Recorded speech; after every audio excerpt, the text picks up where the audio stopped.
All right.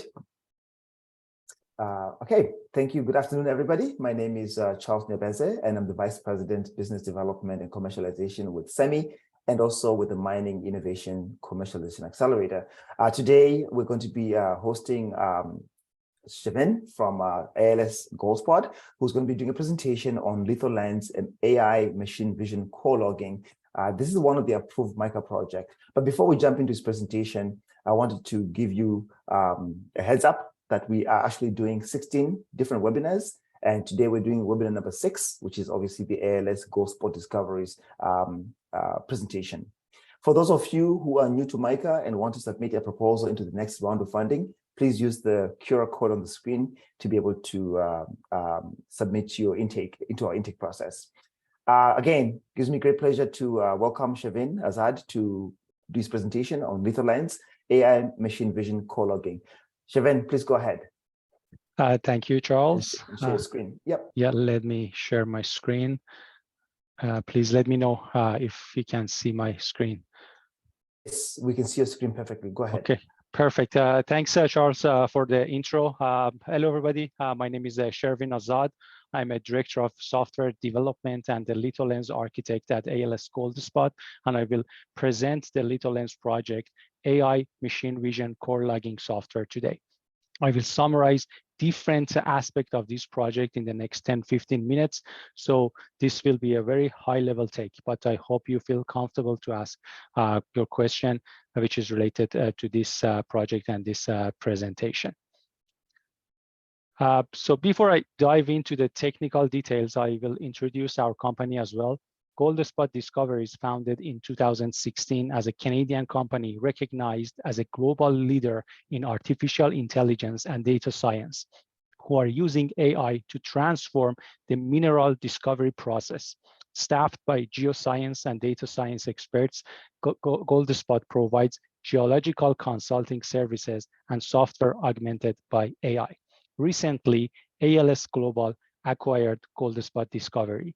The newly formed ALS Goldspot Discovery Limited company will operate as a separate consulting division of ALS Minerals, continuing to deliver discovery vectoring consulting services to clients for application with their data. I hope it clarifies some of the name changes you might notice on the LinkedIn and other platforms in the last couple of weeks. Moving to the LithoLens project, this image might be familiar to everyone in the mining industry.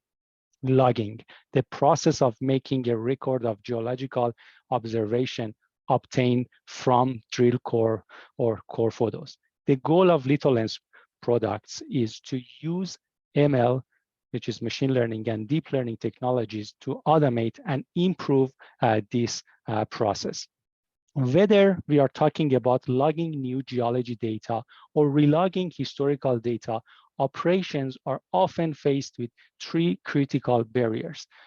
First one, operations which are running at the full tilt tends to produce a lot of opportunity for data collection, but teams without sufficient time may not be able to keep up with these needs. Or alternatively, lots and lots of data are collected, but not all used in a consistent or quantitative way. Hiring a team of people to log vast amount of drill cores is costly and tends to be tedious. We tend to see inconsistency across geologists as they may observe information in different ways.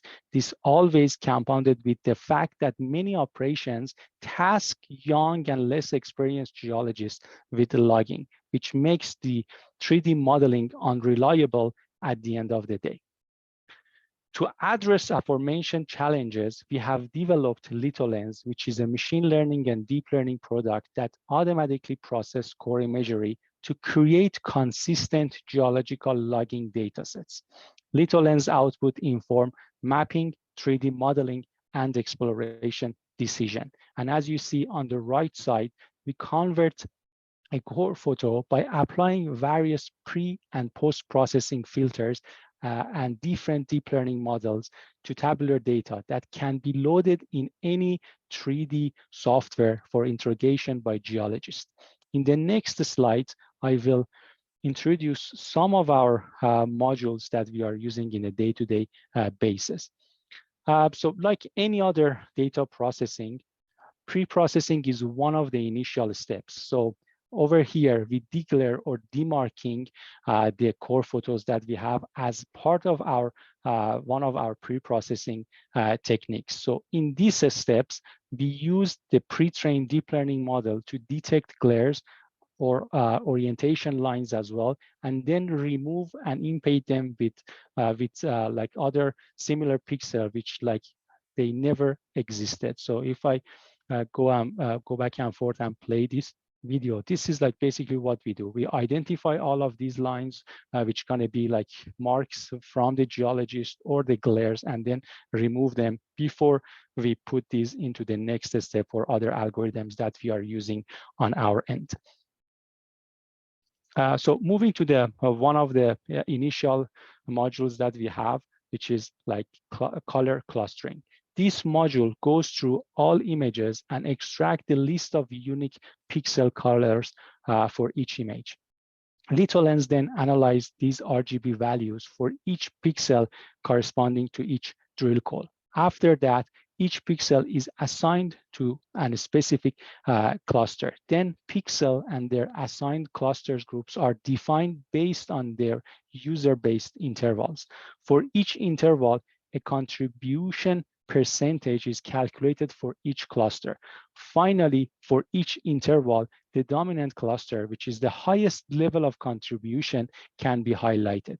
Essentially, these modules mix an image and reduce it to one with only a specified number of clusters. These modules then computes and reports the color percentage to the user, and then they can interpret the output based on their knowledge related to the properties that they are working. In this example, we showed how multiple units can be defined for this specific drill holes. Moving to the next slide. So after color clustering, we switch to the texture extraction because we believe both of them can work side by side. So texture features are one of the most important characteristics that can identify, represent, and describe the images. Texture features can summarize high-dimensional image patches into a limited number of variables, measuring their characteristics such as brightness, contrast, roughness, coarseness, and etc. Texture then can lead to train less complicated by highly interpretable machine learning models that can represent the relationship between image characteristics and geochemistry information in core photo analysis. Rockiness. So geotechnical logging is a particularly tedious types of logging. It involves a variety of features to measure. RockINet, which stands for Rock Quality Estimation Network, is able to classify core photo intervals into intact, several different classes of joints, and rubble zones, achieve about 85% accuracy in distinguishing between mechanical and natural joints, predict location of natural joints and their alpha angle and beta angle if the orientation line is available and detected, measure RQD and TCR from the prediction, and then at the end, calculate the fracture frequency per user set interval based on the detected natural joints. Next module is VeinNet, represents a gold spot vein localization, segmentation, and characterization network, and is able to extract the segment in core imagery that represent vein instances, achieve about 80% accuracy in localizing vein segments in core photos, represent the predicted vein with the structural features such as vein angle, thickness, mean intensity, solidity, and etc., and report the measurement in a vein feature report. Calculates vein density per user set interval based on the localized vein and reports the measurement in the vein frequency report at the end of the day. Last but not least, it's our LithoNet, which represents our lithology segmentation and characterization network, and it's able to extract the segments in core imagery that represent various lithological instances, achieve above 70% in accuracy for localizing lithological segments in core photos. This part will be one of our highest priority and highest priority focus in the next 6 months to improve the accuracy of our existing models. Go to the goals. Again, with the aid of the MICA fund, over the course of the next 18 to 24 months, the LithoLens teams aims to increase the accuracy and usability of the data, increase the real-time decision-making capability, improve the competitiveness of the Canadian mining sector nationally and globally due to the very niche sector of machine vision applied to mining and geology. Thank you so much for listening. So I'm happy to answer if you have any question or any answer. For sure. Thank you so much for the presentation. It was really, really great presentation. And you know what? This is the kinds of presentations we need to be able to close that gap so mining companies can better understand. You can stop sharing your screen if you want as well. Oh, okay. Yes. Yeah. Okay. Thank you for that. There you go. There you go. Yeah. So my first question is, it's really maybe a very basic question, but I'll ask it anyways. So people are obviously extracting core at the exploration level, and there's also, core that is extracted at the production level. Can you maybe just comment on maybe where you're focusing your attention? Are you focusing on the exploration side of the geology or are you looking at the production side? Maybe you can just explain how your software works on both sides. Yeah, I think, again, the beauty of our software is that, doesn't matter. As long as you have your core photos, we are going to extract. It really depends on what you are looking for at the end of the day on your site. The beauty of LithoLens is, if you have like a best and the latest technology system that you're taking these photos, it's going to be much easier because, again, the quality of the data are much better for recent years. But again, with LithoLens, we are pushing on the historical data as well. Imagine you have some project for 20 years ago or 10 years ago with like lower resolution images that you don't have like a proper kind of photos with some angle. So again, we can taking care of those as well. So this is something that, again, in terms of the application, they running like... Oh, sorry. Are you good? Okay. All right. Thank you for that. Maybe the next question to ask you is this. I think you just answered it, but I'm going to ask it in case someone wants to ask it the exactly the same way. So you're saying you do work with old core, and you also work with new core as well. Core, exactly. Okay, gotcha. There you go. That makes sense. Maybe my next question is in terms of timelines for implementing a solution onto your site. Could you comment on how long does it take to deploy your solution or your proposed solution? Is it months? Is it years? Is it days? What does that look like?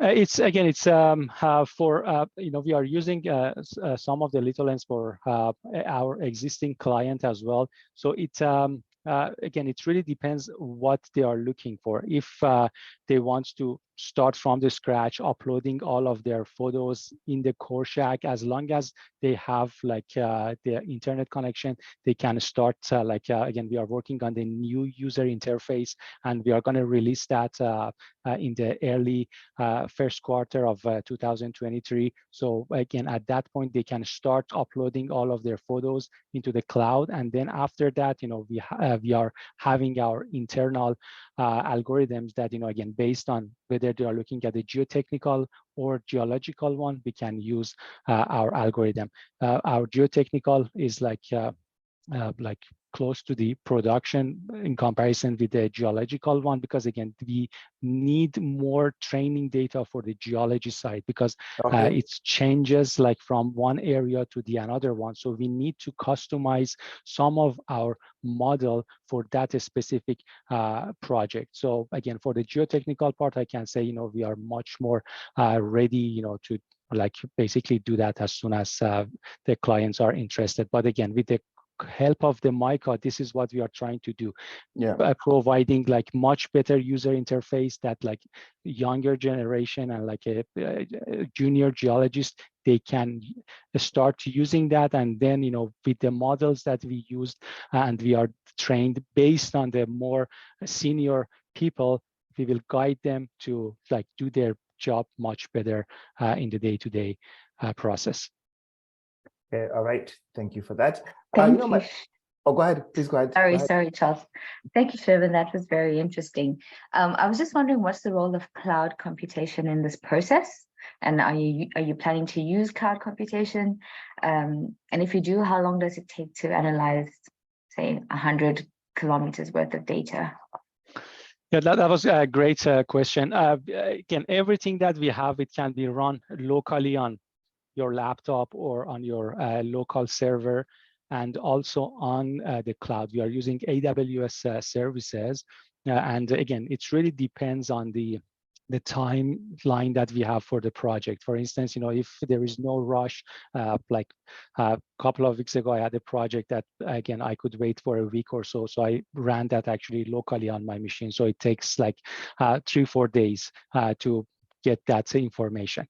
Similar type, you know, I got the result, I didn't like it. So there is a time pressure.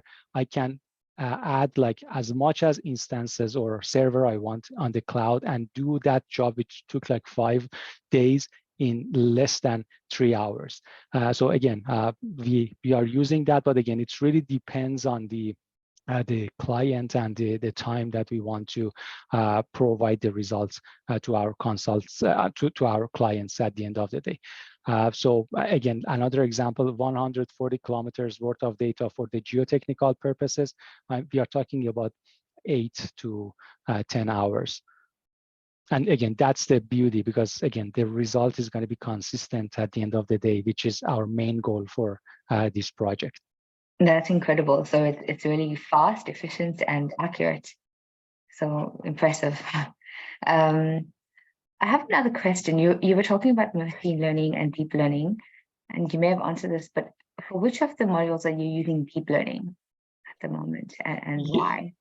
Okay, yeah. So specifically for our RockyNet and VeinNet and LithoNet, we are using our deep learning models, because again, those are like much more complicated. But for the ones that I show, like a color clustering, we are using like more like a machine learning and approach like K-means or Gaussian mixture model for those, because again, for those we don't need, like, it's going to be overkill. So we try, you know, to use machine learning as much as we can, and then, you know, if we see that the machine learning, some of those techniques is not working, then we are switching to the convolutional neural networks, which again give us like better data, better result at the end of the day. But again, it's more complicated computationally. It's more expensive, because we need to use like a GPUs. So again, there is a trade-off. We usually decide based on the final products that like a user they are looking for. Thank you, Shervin. All right, Shervin, thank you for that answer. Shervin, my question is going to be, again, really fundamental. When you're approaching an operation, whether it be a junior mining company or a mining operating company, who are the people that you would like to talk to at these companies?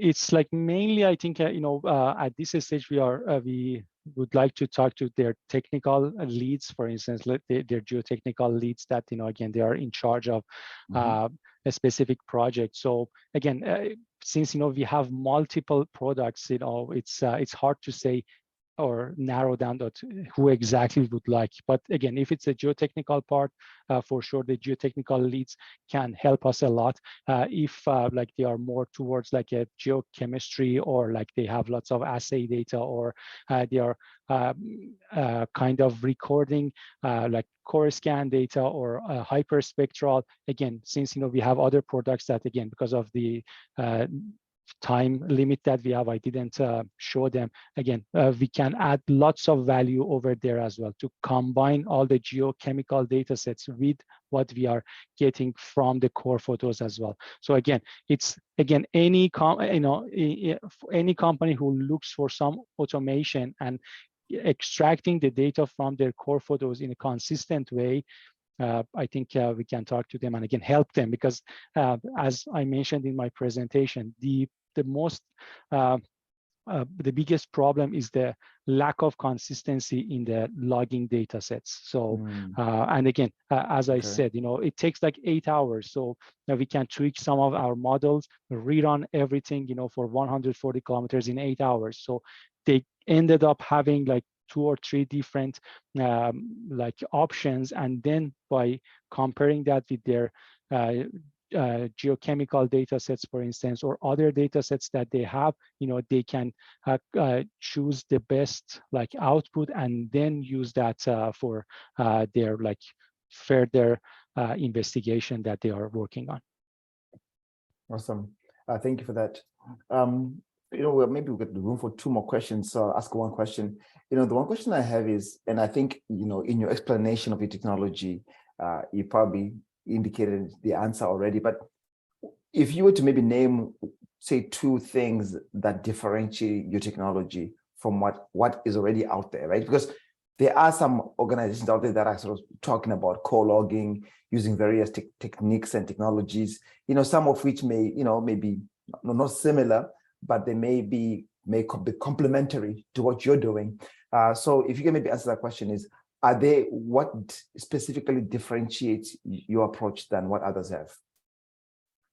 Okay, one of the biggest one is like we are not kind of limited to any hardware. Most of the competitors that we have, they already have their own hardware and they are using those data sets to continue what they are doing. For us, doesn't matter. This is going to be like, as I said, the historical photos can be like the biggest difference between us and the other competitors that we have. And besides that, as I mentioned, GoldSpot, we are in the market for machine learning and AI since 2016. So AI, machine learning, deep learning is our bread and butter, and we've learned a lot in last 6 years. So again, we've worked with like lots of big and large data sets, and we've had so many lessons learned. So I think in that part, our capabilities for machine learning and deep learning is kind of separate us with most of like our competitors. And again, we are not trying to do everything. Again, our focus, and as I said, our bread and butter is like deep learning and machine learning. And again, we are just again in the mining industry. Again, we are like we are using all the technologies that Tesla or Google they are using on their end. So again, we are on the like front line of I would say machine learning and deep learning in mining sector.